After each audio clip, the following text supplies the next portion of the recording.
There are some movies, from the very first second, we feel that we are on something different. It can be due to a dialogue, a visual, or even an idea of staging.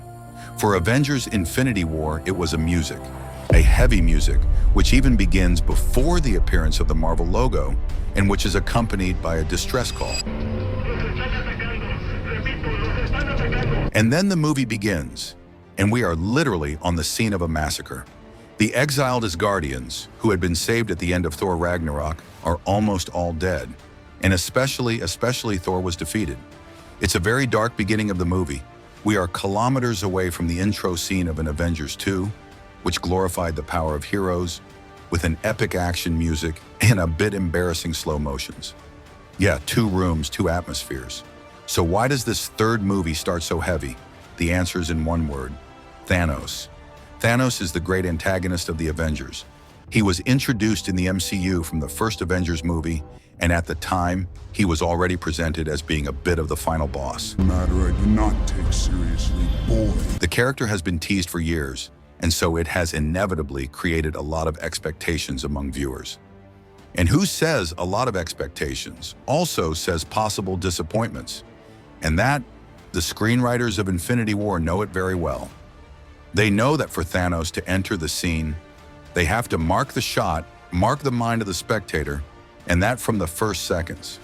Show that Thanos is not a bad guy, as we could already see in the MCU. And that's why, at his first appearance in the movie, Thanos has already defeated the most powerful of the Avengers. Yes, because the old Saki picks up there, it's Thor. And what is interesting and quite atypical in this intro scene is that the battle is already over. Thanos smoked Thor before the movie even started. And that's not a trivial choice. Showing a fight between Thanos and Thor, it would have been a good way to start the movie in a dynamic way, and it would surely have pleased a good part of the spectators. So if the screenwriters chose not to show it to us, it's for a good reason. In fact, it's like telling us, listen, this fight was so no match that it was not even worth showing it to you. This is how strong Thanos is, and just that, it installs in a very effective way the threat that represents Thanos. And then, as if that was not enough already, just after, Thanos will beat Hulk with bare hands. And above all, he will kill Loki. And what is shocking, it's not that an antagonist kills an important character. No, it's that screenwriters dare to kill this character in the first 5 minutes of the movie. It's so daring that we first think that Loki is not really dead, that there is a ruse, an illusion. But no, this Loki, he is indeed dead. And so we quickly understand that in this movie, unlike the other MCU movies, heroes can die. This is how, in a single scene, the movie installs a much more threatening antagonist than everything we've seen so far in the MCU. An antagonist who is without a doubt one of the best of all pop culture. Besides, we've been talking about antagonists for a while now, but in truth, Thanos is not really an antagonist. He's even the protagonist of the movie. And it's not me who gets that out of my hat, it's the screenwriters themselves who say it in interviews. They wrote Thanos as the protagonist of Infinity War.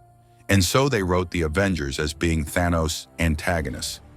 Besides, after the post-generic scene, it's not written the Avengers will come back, like in the 2 previous Avengers movies. No, it's written Thanos will come back. Because the main character of Infinity War, it was indeed him. So the screenwriters wanted to make Thanos the hero of his own story. And that, it has several implications. First, it means that it's the character who has the most screen time. The movie leaves him plenty of time to explain his goal and his motivations, and this without ever demonizing him or implying that he would be wrong or that he would be crazy. On the contrary, Thanos is almost shown to us as the altruistic savior he claims to be.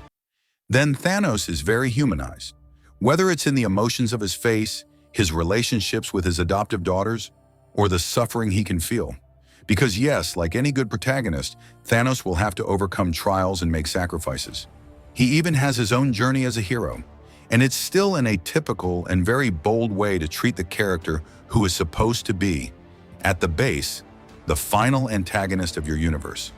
We are really a few light years from the way the first 2 Avengers movies introduced the character, as a really very mean villain, without regret.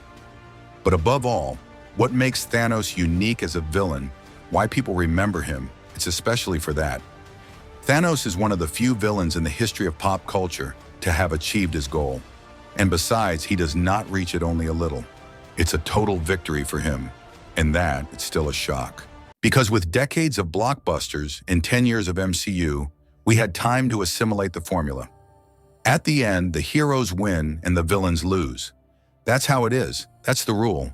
But Thanos breaks this rule. And it's so abused that it's hard to believe what we see. All these characters that the public knows and appreciates, who are usually protected by the scenario, are literally being reduced to dust. And it lasts 3 minutes. 3 long minutes. Without music. As if we were no longer in front of a movie, but just in front of a drama. And then there's Spider-Man. Spider-Man's death is by far the most terrible of all. Already, because Spider-Man is probably the most appreciated hero of all time. I can tell you that it was not the same for Doctor Strange, 3 seconds earlier. But above all, what makes this death so terrible is that it is not the death of a superhero. It's the death of a kid, a 16-year-old kid who realizes he's gonna die, and who can't do anything about it. We are probably on the most brutal and devastating defeat that we have seen in cinema in a blockbuster. I don't think any other film from pop culture has ever managed to provoke such a level of despair in its fans. The scene communicates to us a feeling of accomplishment and appeasement, as if the hero had fulfilled his duty, and that he had finally deserved the right to rest. Rather bold, I tell you. And then the film ends, promising us that Thanos will return.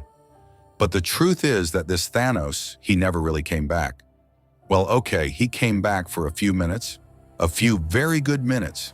But apart from that, the character we find in Endgame is very different, much less wise and subtle, and even if it is justified in the universe of the film, because it is a Thanos of the past, it must be admitted that it is quite frustrating. We are on a much more academic film, with a Thanos treated as a classic antagonist and heroes who save everyone, or almost, and who win in the end. All in a fan service festival. So I'm not saying Endgame is a bad film or a bad conclusion. Just that personally, I find it far from the level of Infinity War, which is and will remain in this industry with over-formatted blockbusters, a little miracle. A little miracle that we owe in large part to Thanos.